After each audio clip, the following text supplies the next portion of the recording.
എല്ലാവർക്കും HSST ഇക്കണോമിക്സിൻ്റെ പുതിയ ക്ലാസ്സിലേക്ക് സ്വാഗതം. കഴിഞ്ഞ ക്ലാസ്സുകളിലായി മൊഡ്യൂൾ 1-ലെ methodology of economics, demand theory, recent development demand theory എന്നീ തിയറികൾ നമ്മൾ ക്ലാസ് എടുത്തു കഴിഞ്ഞു. കൂടാതെ HSST, സെറ്റ്, നെറ്റ് എന്നീ എക്സാമിനേഷൻസുകൾക്ക് പ്രിപ്പയർ ചെയ്യുന്നവർക്കായി കുറച്ച് മോഡൽ ക്വസ്റ്റ്യൻസും ഒബ്ജക്റ്റീവ് ക്വസ്റ്റ്യൻസും നമ്മൾ തയ്യാറാക്കിയിരുന്നു. അപ്പോൾ ഇതിനു മുമ്പുള്ള ക്ലാസ്സുകൾ നിങ്ങൾ കാണുകയും അതിനെക്കുറിച്ചുള്ള കമൻറ്റുകൾ നിങ്ങൾ രേഖപ്പെടുത്തുകയും ചെയ്യുക. നമുക്ക് ഇന്ന് മൊഡ്യൂൾ 1-ലെ മറ്റൊരു ടോപ്പിക്കായ മോഡേൺ ഡിമാൻഡ് തിയറി നമുക്കൊന്ന് അനലൈസ് ചെയ്യാം. ട്രഡീഷണൽ ഡിമാൻഡ് തിയറിയിലും മറ്റു ഡിമാൻഡ് തിയറിയിലുമെല്ലാം ഇൻഡിവിജ്വൽ കൺസ്യൂമറിൻ്റെ ബിഹേവിയർ ആയിരുന്നു അനലൈസ് ചെയ്തിരുന്നത്. എന്നാൽ modern demand theory it analyses the behaviour of group of consumers, not for individual കമ്മ്യൂണിറ്റിക്കും ഇൻഡിവിജ്വൽ കൺസ്യൂമറിനെയും പകരമായിട്ട് അവർ they analyses the behaviour of group of consumers behavior in market, and the analysis the nature of group of communities rather than individual. This approach known as pragmatic approach. എന്താണ് pragmatic approach? Under pragmatic approach we analyze the nature of consumers on the basis of grouped data, or analysis market behavior rather than individual behavior, and also we analyze the nature of communities on the basis of group of communities rather than individual communities. Or it also based on economic approach or statistical techniques, mathematical ടെക്നിക്സും ഉപയോഗിച്ച് നമ്മുടെ market behaviour analyse ചെയ്യുകയും അതിൽ നിന്നൊരു conclusion നമ്മൾ derive ചെയ്യുകയുമാണ് pragmatic approach, modern demand തിയറിയിലെ pragmatic അപ്രോച്ചിൽ പറയുന്നത്. ദെൻ നെക്സ്റ്റ് വണ്ണാണ് constant elasticity of demand function. Constant elasticity of demand functions, that is QX, output of X is related to എന്താണ് B0 into PX raised to B1 into P0 raised to B2 and into Y raised to B3 and B4 8. അതായത് നമ്മൾ ഒരു output എന്ന് പറയുന്നത് price of particular commodity X and price of related goods, income of the consumer and taste and other preferences എന്നിവയെല്ലാം ആശ്രയിച്ചിരിക്കുന്നു. Here B1, B2, B3 or B4 are the എന്താണ് elasticity of demand. B1 it is the price elasticity of demand, B2 is the cross elasticity of demand, and B3 is the income elasticity of demand. And then B4 എന്ന് പറയുന്നത് ഡിസ്റ്ററൻറ്റ് factor for constant, അതായത് taste and പ്രിഫറൻസസിനെ കോൺസ്റ്റൻറ്റിനെ കാണിക്കുക എന്നുള്ളൊരു ഫാക്ടറായി ആണ് കാണിക്കുന്നത്. അതാണ് constant elasticity of demand ഷെഡ്യൂളിൽ നമ്മൾ പറയുന്നത്. പ്രൈസ് ഓഫ് ഒരു ക്വാണ്ടിറ്റി ഓഫ് ഗുഡ് എക്സ് എന്ന് പറയുന്നത് ഇതിൻ്റെ എല്ലാം ഫംഗ്ഷനാണ്. Prices of commodity and its elasticity, prices of related goods and cross elasticity, income of the consumer and income elasticity, and trend factor of taste also. Then demand function മാത്രമല്ല its homogeneous function of degree 0 എന്ന് പറയുന്നത്. Demand function modern demand തിയറിയിൽ പറയുന്നത് it is homogeneous function of degree 0. Then അതിന് modern demand തിയറിയിൽ വരുന്ന മറ്റൊരു കൺസെപ്റ്റാണ് dynamic version of demand functions. It is dynamic. നമ്മൾ സ്റ്റാറ്റിക്കും ഡൈനാമിക്കും തമ്മിലുള്ള വ്യത്യാസമല്ല നമ്മൾ കഴിഞ്ഞ ക്ലാസ്സുകളിലെല്ലാം ഡിസ്കസ് ചെയ്തതാണ്. സ്റ്റാറ്റിക് എന്ന് പറയുന്നത് ഇറ്റ് ഈസ് കോൺസ്റ്റൻറ്റ്, ഡൈനാമിക് എന്ന് പറയുന്നത് ചേഞ്ചസ്. അപ്പോൾ changes in version of demand conditions, അതായത് ഡിമാൻഡ് കണ്ടീഷൻസിൽ വരുന്ന ചേഞ്ചസിനെ അനലൈസ് ചെയ്യുന്നതാണ് dynamic version of the demand functions or distributed lag models. It is also known as distributed lag models. അതായത് ഇതിൽ പറയുന്നത് current purchasing power influenced by past behaviour. അതായത് നമ്മളുടെ ഈ വർഷത്തെ പർച്ചേസിങ് പവർ തീരുമാനിക്കുന്നത് കഴിഞ്ഞ വർഷത്തെ നമ്മുടെ പർച്ചേസിങ് പവർ ആയിരിക്കും.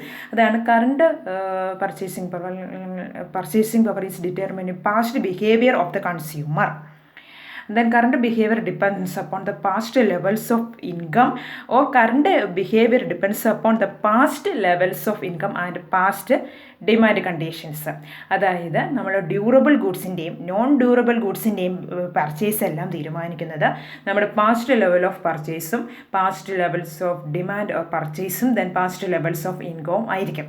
കഴിഞ്ഞ വർഷം നമ്മൾ ഡ്യൂറബിൾ ഗുഡ്സ് ഒക്കെ, അപ്പോൾ ഡ്യൂറബിൾ ഗുഡ്സിൻ്റെ പർച്ചേസസ് ഈ വർഷം തീരുമാനിക്കും. കഴിഞ്ഞ വർഷം നമ്മൾ ഡ്യൂറബിൾ ഗുഡ്സ് കുറേ പർച്ചേസ് ചെയ്തിട്ടുണ്ടെങ്കിൽ എല്ലാ വർഷവും ഓരോ ഡ്യൂറബിൾ ഗുഡ്, അതായത് ഡ്യൂറബിൾ ഗുഡ് എന്ന് പറയുന്നത് നമ്മൾ ഫർണിച്ചർ ഐറ്റംസ് എല്ലാ വർഷവും നമ്മളിങ്ങനെ മേടിച്ചുകൊണ്ടിരിക്കുകയാണ്. കഴിഞ്ഞ വർഷം മേടിച്ചിട്ടുണ്ടെങ്കിൽ നമ്മൾ ഈ വർഷം അതിന് വേണ്ടി നമ്മൾ ഡിമാൻഡ് ചെയ്യുകയില്ല, അല്ലെങ്കിൽ നമുക്ക് ഇപ്പോൾ കിട്ടുന്ന ഇൻകം നമ്മൾ അതിന് വേണ്ടിയിട്ട് സ്പെൻഡ് ചെയ്യുന്നില്ല. അപ്പോൾ അതാണ് കഴിഞ്ഞ വർഷത്തെ പർച്ചേസ് നമ്മുടെ ഈ വർഷത്തെ ഡ്യൂറബിൾ ഗുഡ്സിനോടുള്ള ഡിമാൻഡിനെ അവിടെ ഡിറ്റർമിൻ ചെയ്തു.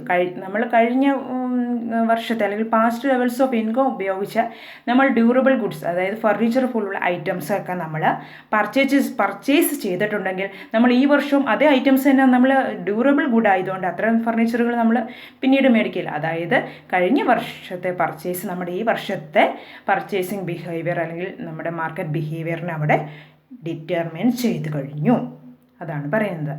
പക്ഷേ അതേസമയം നോൺ ഡ്യൂറബിൾ ഗുഡ്സിൻ്റെ ചില നമ്മൾ ഒരു പക്ഷേ vegetable consumption, non veg consumption, കഴിഞ്ഞ വർഷത്തെ പർച്ചേസ് നമുക്കൊരു ഹാബിറ്റ് ക്രിയേറ്റ് ചെയ്യും. ചില നോൺ ഡ്യൂറബിൾ ഗുഡ്സിൻ്റെ ഇപ്പോൾ ഫുഡ് ആൻഡ് ബിവറേജസ് നമ്മൾ കഴിഞ്ഞ വർഷം കൺസ്യൂം ചെയ്തത് തന്നെ ഈ വർഷം നമ്മൾ കൺസ്യൂം ചെയ്യും. ഒരു ഹാബിറ്റ് അവിടെ ക്രിയേറ്റ് ചെയ്യുന്നു. അതായത് നമ്മൾ കഴിഞ്ഞ വർഷം ഇത് നല്ല ഇതാണല്ലോ, അപ്പോൾ നമുക്കത് തന്നെ നമുക്ക് കണ്ടിന്യൂ ചെയ്തുകൂടെ, അങ്ങനെയുള്ളൊരു ഹാബിറ്റ് ക്രിയേറ്റ് ചെയ്യുക നോൺ ഡ്യൂറബിൾ ഗുഡ്സിൻ്റെ അവിടെ അതും നമ്മുടെ പർച്ചേസിന് നമ്മുടെ ഇൻകം എങ്ങനെയെല്ലാം ഏത് രീതിയിലെല്ലാം ഏതൊക്കെ ഗുഡ്സിന് വേണ്ടിയിട്ട് സ്പെൻഡ് ചെയ്യണമെന്നും തീരുമാനിക്കപ്പെടുന്നു. അതാണ് പാസ്റ്റ് ബിഹേവിയർ. അതായത് ചില നോൺ ഡ്യൂറബിൾ ഗുഡ്സ് കഴിഞ്ഞ കാലഘട്ടങ്ങളിൽ നമ്മൾ മേടിച്ചിട്ടുണ്ടെങ്കിൽ നമുക്ക് ആ നോൺ ഡ്യൂറബിൾ ഗുഡ്സ് ഉപയോഗിക്കാനൊരു ടെംപ്ടേഷൻ അവിടെ ഉണ്ടാകും. അപ്പോൾ എന്ത് ചെയ്യും, നമ്മൾ ഇനിയുള്ള കാലഘട്ടങ്ങളിൽ നമ്മുടെ പ്രസൻറ്റ് പീരീഡുകളിൽ ഫ്യൂച്ചർ പീരീഡുകളിലും ആ നോൺ ഡ്യൂറബിൾ ഗുഡ്സ് പർച്ചേസ് ചെയ്യാനുള്ള നമ്മുടെ ടെൻഡൻസി ഉള്ളത് കൊണ്ട് കഴിഞ്ഞ വർഷത്തെ ബിഹേവിയർ നമ്മുടെ ഈ പ്രസൻറ്റ് ബിഹേവിയറിനെ ഫ്യൂച്ചർ ബിഹേവിയറിനെയും അവിടെ ഇൻഫ്ലുവൻസ് ചെയ്യുന്നു. So we spend income to that purchase non durable ഗുഡ്സിൻ്റെ പർച്ചേസിന് വേണ്ടിയിട്ട് നമ്മൾ നമ്മുടെ ഇൻകം ഉപയോഗിക്കുന്നു. സോ ഈ ഡ്യൂറബിൾ ഗുഡ്സിൻ്റെ കൺസംഷനും നോൺ ഡ്യൂറബിൾ ഗുഡ്സിൻ്റെ കൺസംഷനും എല്ലാം നമ്മുടെ past economic behaviour, past levels of income, നമ്മുടെ പാസ്റ്റിലെ നമ്മുടെ എക്കണോമിക് അല്ലെങ്കിൽ പർച്ചേസിങ് പവറും പർച്ചേസിങ് ബിഹേവിയറുമൊക്കെയാണ് പ്രസൻറ്റ് ലെവലിലെ ഫ്യൂച്ചർ ലെവലിലെ നമ്മുടെ കൺസംഷൻ ഓഫ് ഡ്യൂറബിൾ ഗുഡ്സും നോൺ ഡ്യൂറബിൾ ഗുഡ്സും ഡിപ്പെൻഡ് ചെയ്തിരിക്കുന്നത്. This is explained in the dynamic version of the demand theory or distributed lag models. On the basis of നമ്മൾ അവിടെ പറയുന്നുണ്ട് stock adjustment principle developed by Nerlove. ഇതിനെ base ചെയ്തിട്ടുള്ള ഇതാണ്. അതായത് durable goods consumer cannot immediately acquire the desired level of durables due to limited income. Acquisition of the desired level of durable is gradual. അതായത് നെർലോവിൻ്റെ stock adjustment പ്രിൻസിപ്പിളിൽ പറയുന്നത് consumption of durable ഗുഡ്സിൻ്റെ കേസസാണ്. നെർലോവിൻ്റെ സ്റ്റോക്ക് അഡ്ജസ്റ്റ്മെൻറ്റ് പ്രിൻസിപ്പിളിൽ പറയുന്നത് എന്താണ്, കൺസംഷൻ ഓഫ് ഡ്യൂറബിൾ ഗുഡ്സിൻ്റെ കേസസാണ്. അതായത് കൺസ്യൂമർ കനോട്ട് ഇമ്മീഡിയറ്റ്ലി പർച്ചേസ്. നമുക്ക് ഒരു വർഷം തന്നെ എല്ലാ തരത്തിലുള്ള ഫർണിച്ചറുകൾ നമുക്ക് സ്വന്തമാക്കാൻ പറ്റണമെന്നില്ല നമ്മുടെ ഇൻകം ഉപയോഗിച്ച്. കാരണം നമുക്ക് ലിമിറ്റഡ് ഇൻകമാണ്. നമ്മളത് ഗ്രാജുവലി നമുക്ക് ആവശ്യമുള്ള ഫർണിച്ചറുകളെല്ലാം നമ്മളവിടെ പർച്ചേസ് ചെയ്ത് നമ്മളൊരു ഒന്ന് വെച്ച് ഒരു വർഷം പർച്ചേസ് ചെയ്ത ഫർണിച്ചർ പിറ്റേ വർഷം നമ്മൾ പർച്ചേസ് ചെയ്യണമെന്നില്ല. പക്ഷേ അങ്ങനെ ഗ്രാജുവലി നമ്മൾ പർച്ചേസ് ചെയ്ത് നമ്മൾ ഡ്യൂറബിൾ ഗുഡ്സിൻ്റെ കൺസംഷൻ അവിടെ തീരുമാനിക്കാറുണ്ടെങ്കിൽ നമ്മുടെ ഇൻകത്തിനനുസരിച്ച് നമ്മൾ ഡ്യൂറബിൾ ഗുഡ്സ് കൺസ്യൂം ചെയ്യുന്നു എന്നതാണ് നെർലോവിൻ്റെ സ്റ്റോക്ക് അഡ്ജസ്റ്റ്മെൻറ്റ് പ്രിൻസിപ്പിളിൽ പറയുന്നത്.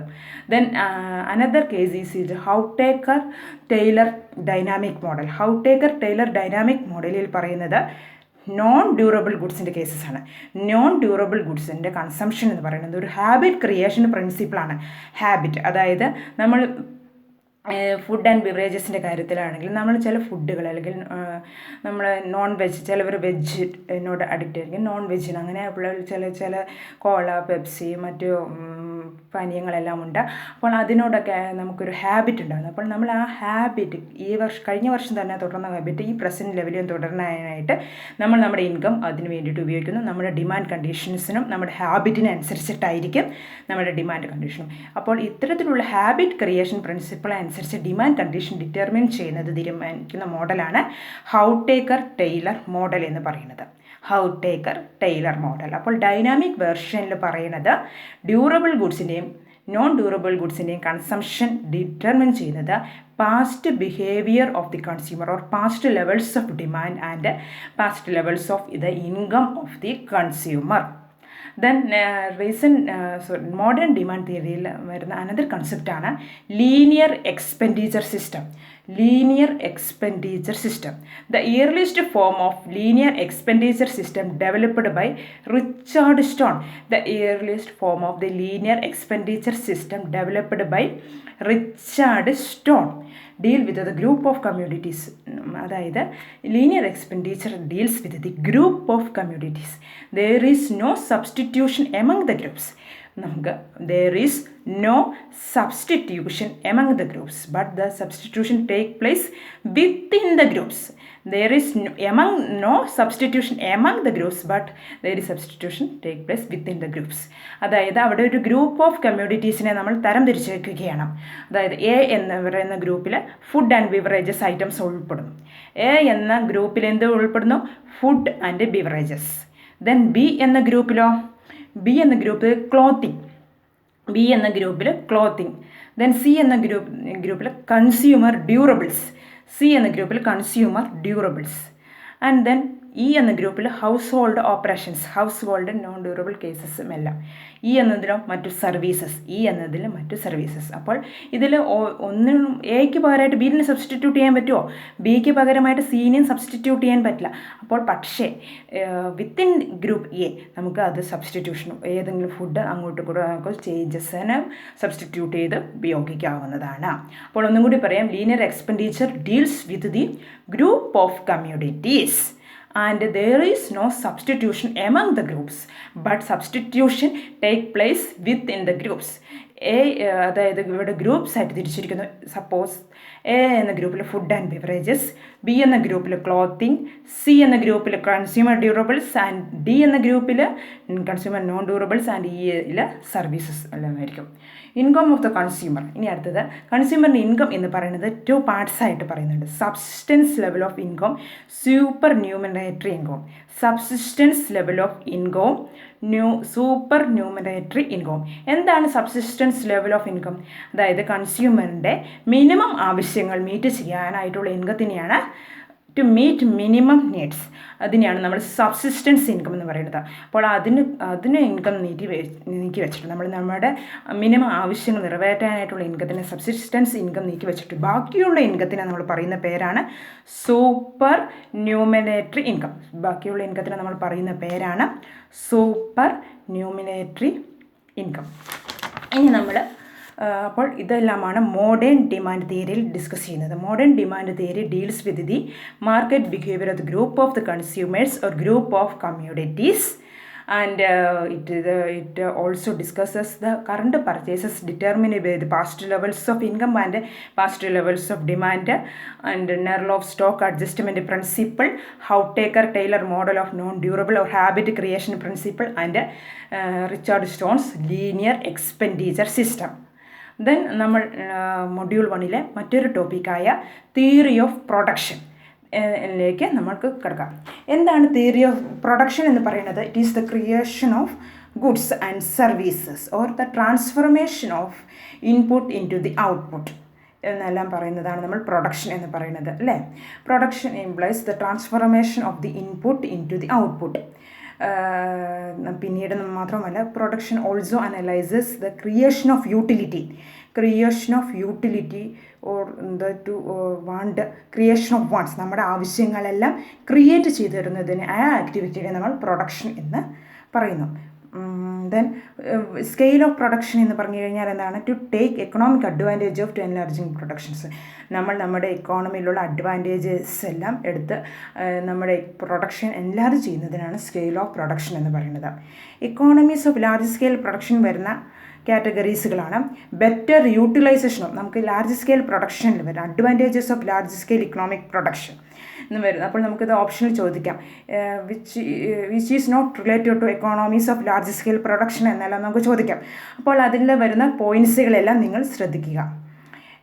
Better utilisation of machinery, economies of large scale production വരുന്നതാണ് better utilisation of machinery. Then take the advantage of division of labor, better utilization of efficient management system, cheap credit facilities, better utilization of the transportation facilities and cheap credit, നമ്മൾ പറഞ്ഞു cheap credit facilities പറഞ്ഞു. Then encouragement in research and then better utilize salesmanship and advertisement and then to face adversity or future uncertain situations and economies of rent and overhead charges. ഇതെല്ലാം ആണ് economies of large scale production വരുന്നത്. ഒന്നുകൂടി പറയാം, better utilisation of missionary നമുക്ക് ഓപ്ഷനിൽ ചോദിക്കാവുന്നതാണ്. Better utilisation of machinery, better use of manpower, efficient management system, economies of buying and selling, then research, encouragement research, advertisement and salesmanship, economies of rent and overhead charges, utilization of byproducts and then cheap credit facilities and to meet uncertain situations. Okay, അപ്പോൾ ഡിസ്ഇക്കോണമീസ് of സ്കെയിലിൽ വരുന്ന feature ഏതൊക്കെയായിരിക്കും? ഡിസ്ഇക്കോണമീസ്, അതായത് production കുറയാനുള്ള കാരണം inefficient management, individual taste ignored, then depressions and the foreign market demand എല്ലാമാണ് ഡിസ്ഇക്കോണമീസ് of സ്കെയിലിൽ വരുന്ന categories. Then internal economies and external economics.